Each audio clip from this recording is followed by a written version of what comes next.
पहिले पहिले जब आइलू गवाना बेलैना आवे रोटी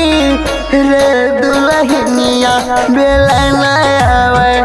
रोटी रे दुल्हनिया बेलैना आवे रोटी रे दुल्हनिया बेलैना आवे रोटी रे दुल्हनिया बेलैना आवे रोटी रे दुल्हनिया बेलैना आवे रोटी रे दुल्हनिया बेलैना आवे रोटी रे दुल्हनिया।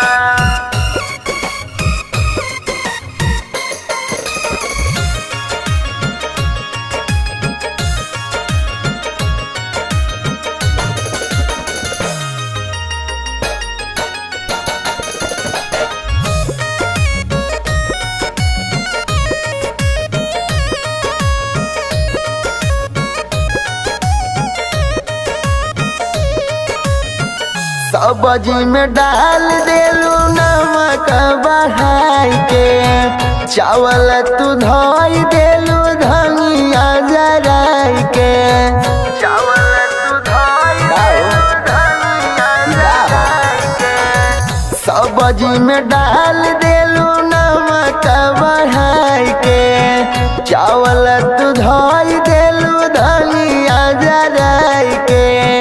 पूड़िया बनवलू मोटी मोटी दुल्हनिया पूड़िया बनवलू मोटी मोटी दुल्हनिया हर मोटी दुल्हनिया बेलैना आवे रोटी रे दुल्हनिया बेलैना आवे रोटी रे दुल्हनिया बेलैना आवे रोटी रे दुल्हनिया।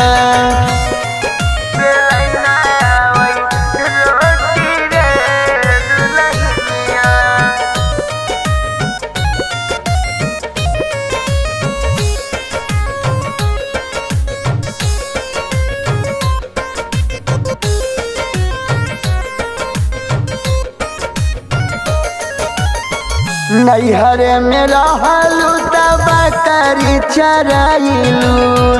दिन भर घूमलू न गुण ढंग सीखलू दिन भर नैहरे में रहलू तब बकरी चराइलू दिन भर घूमलू न गुण ढंग सीखलू सखियन के साथे खेललू गोटी दुल्हनिया सखियन के साथे खेललू गोटी दुल्हनिया अरे गोटी दुल्हनिया बेलैना आवे रोटी रे दुल्हनिया बेलैना आवे रोटी रे दुल्हनिया बेलैना आवे रोटी रे दुल्हनिया बेलैना आवे रोटी रे दुल्हनिया।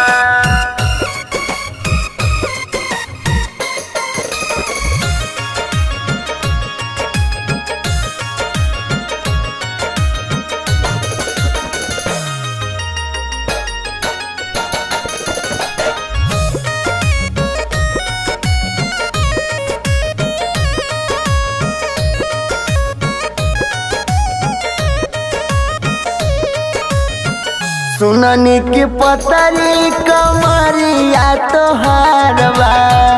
बड़ा खुश भैनी जागल भगिया हमारवा बड़ा खुश भैनी जागल भगिया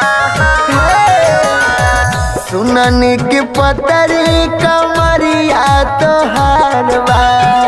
बड़ा खुश भइनी जागल भगिया हमार बा